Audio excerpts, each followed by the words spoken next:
Bismillahirrahmanirrahim. Assalamualaikum warahmatullahi wabarakatuh. Hai anak-anak kelas 3, bagaimana kabar kalian hari ini? Alhamdulillah, semoga kita semuanya selalu diberi kesehatan oleh Allah Subhanahu wa Ta'ala.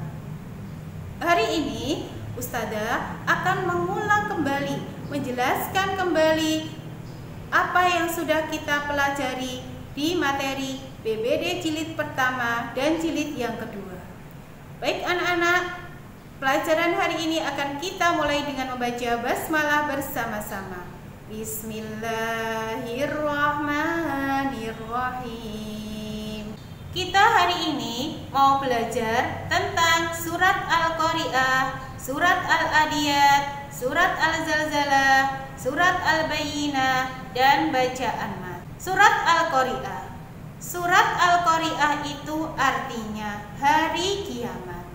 Terdiri 11 ayat, urutan surat ke-101. Surat ini menjelaskan tentang peristiwa hari kiamat.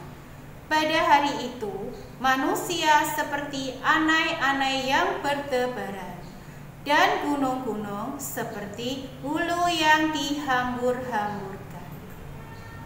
Orang yang berat timbangan kebaikannya akan dimasukkan ke surga Naim, sedangkan orang yang ringan timbangan kebaikannya akan dimasukkan ke neraka Hawiyah. Surat Al-Adiyat. Surat Al-Adiyat ini artinya kuda perang. Terdiri 11 ayat. Urutan surat ke-100. Ayat pertama sampai kelima menjelaskan tentang pasukan berkuda yang tidak ada kabar selama 1 bulan. Dalam surat ini mengingatkan manusia banyak yang ingkar kepada Allah. Manusia banyak yang bakhil atau pelit karena cintanya pada harta. Hubbud dunya artinya cinta pada dunia. Jangan lupa, hendaknya kita selalu bersyukur pada Allah atas nikmatnya, menafkahkan sebagian rezeki agar selamat di dunia dan di akhirat. Surat Al-Zalzalah. Surat Al-Zalzalah itu artinya kegoncangan. Terdiri 8 ayat. Urutan surat ke-99. Surat ini menjelaskan tentang dahsyatnya hari kiamat. Ketika hari kiamat, bumi bergoncang dengan goncangan yang sangat dahsyat. Bumi akan mengeluarkan beban-beban berat yang dikandungnya. Manusia akan dibangkitkan dari kubur dengan keadaan yang bermacam-macam sesuai dengan amal perbuatannya. Allah mengingatkan manusia untuk berbuat kebaikan dan melarang berbuat kejelekan walau seberat darah, karena akan dibalas oleh Allah semuanya. Nah, sekarang surat Al-Bayyinah. Surat Al-Bayyinah artinya bukti nyata. Terdiri 8 ayat. Urutan surat ke-98. Surat ini menjelaskan tentang kisah kaum kafir dari ahli kitab yang tidak mau beriman pada Allah meskipun sudah ditunjukkan bukti nyata, yaitu Rasul atau Nabi Muhammad SAW.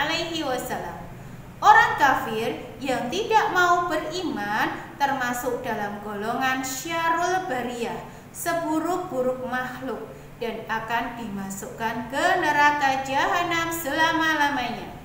Sedangkan orang yang beriman akan dimasukkan dalam golongan khairul bariyah, yaitu sebaik-baik makhluk, dan akan dimasukkan ke surga Aden selama-lamanya. Mat. Kita akan belajar mat. Mat secara bahasa itu artinya panjang.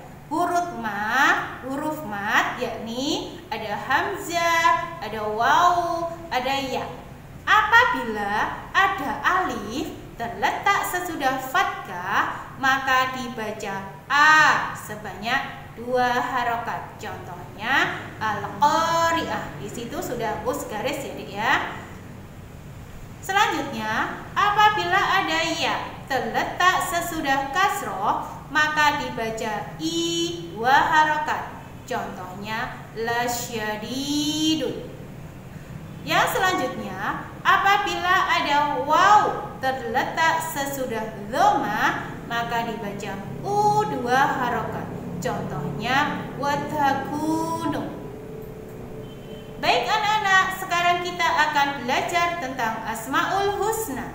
Asmaul Husna itu artinya nama-nama yang baik bagi Allah. Dalam sebuah hadis, Asmaul Husna itu berjumlah 99. Al-Musyawwir artinya maha pembentuk rupa.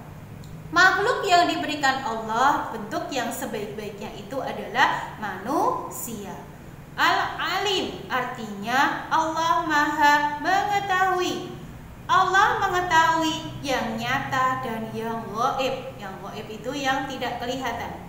Allah mengetahui yang nampak maupun yang tersembunyi. As-Sami artinya maha mendengar. Allah mendengar segala perkataan, baik yang diucapkan maupun yang masih di dalam hati. Al-Bashir artinya maha melihat.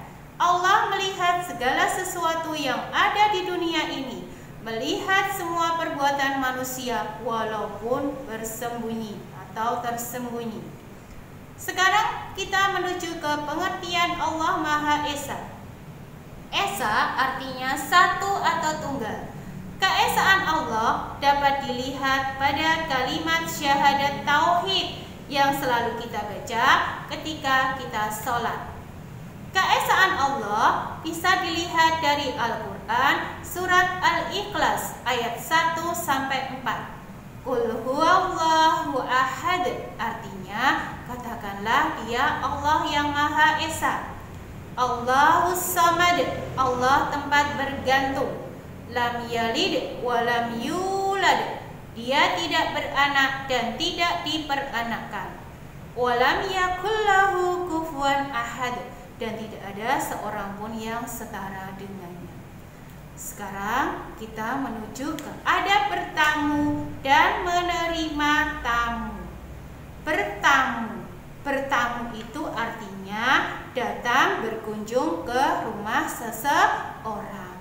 Tata cara adab bertamu itu bagaimana? Yang pertama, meminta izin, mengucap salam, tidak bertamu pada sembarang waktu. Kalau diterima bertamu jangan terlalu lama.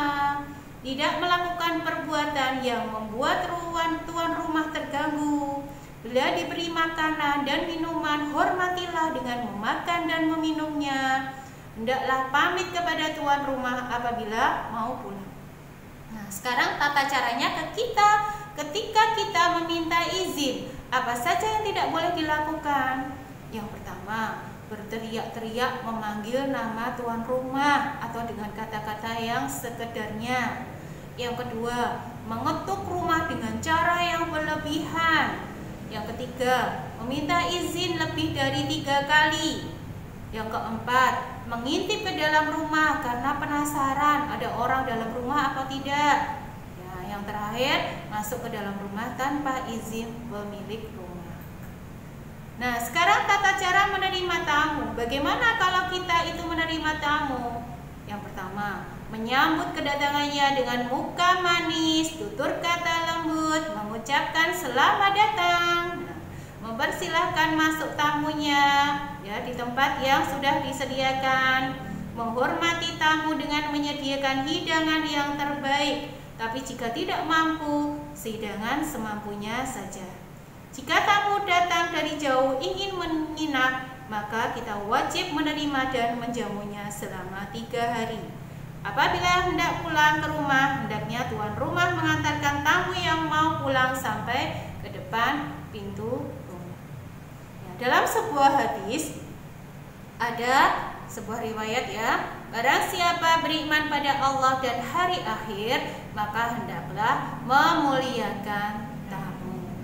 Sekarang kita belajar menghargai waktu. Apakah menghargai waktu itu? Artinya menggunakan waktu dengan sebaik-baiknya. Tentang menghargai waktu ini tertulis di dalam surat Al-Asr ayat 1-3. Sesungguhnya manusia itu berada dalam kerugian kecuali orang-orang yang saling menasehati dalam kebenaran dan menasehati dalam kesabaran. Ya, orang-orang yang beriman dan mengerjakan amal soleh. Nah, ada 5 perkara sebelum datang 5 perkara. Gunakan masa mudamu sebelum datang masa tuamu. Gunakan masa sehatmu sebelum datang masa sakitmu. Gunakan masa kayamu sebelum datang masa fakirmu. Gunakan masa luangmu sebelum masa sibukmu. Gunakan masa hidupmu sebelum datang masa matimu.